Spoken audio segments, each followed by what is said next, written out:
8, அதாவது எண் 8, 8.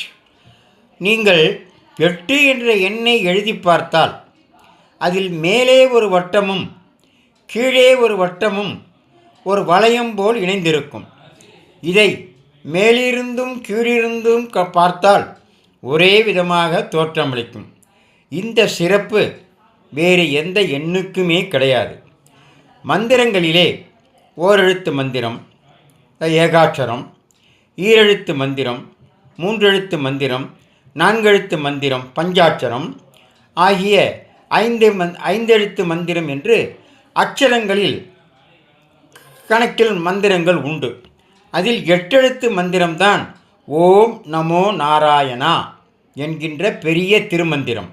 இந்த மந்திரத்தைத்தான் வான்வழியால் பெருமாளிடம் திருமங்கையாழ்வார் பெற்றார். அதைத்தான் முதல் பதிகத்தின் ஒவ்வொரு பாடலிலும் நான் கண்டுகொண்டேன் நாராயணா என்னும் நாமம் என்று பாடினார்.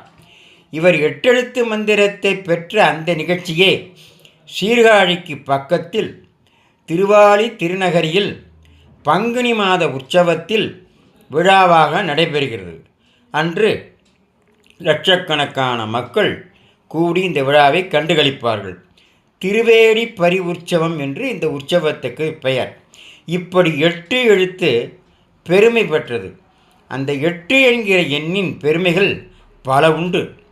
அதில் என்னென்ன என்ற சிலவற்றை இந்த பகுதியிலும், மீதம் இருந்தால் நாளைய தினம் 2வது பகுதியிலும் பார்ப்போம். எண் கணிதத்தில் 8 என்கிற எண் சனி பகவானுக்கு உரியது. உடனே எல்லோரும் பயப்படுவார்கள், 8 வேண்டாம் என்று நினைப்பார்கள். ஆனால் 8 என்கிற எண் நீதியையும் நேர்மையையும் குறிக்கக்கூடிய எண். ஒருவன் செய்கின்ற செயலின் விளைவை அனுபவிக்கச் செய்வது இந்த 8ஆம் எண்தான்.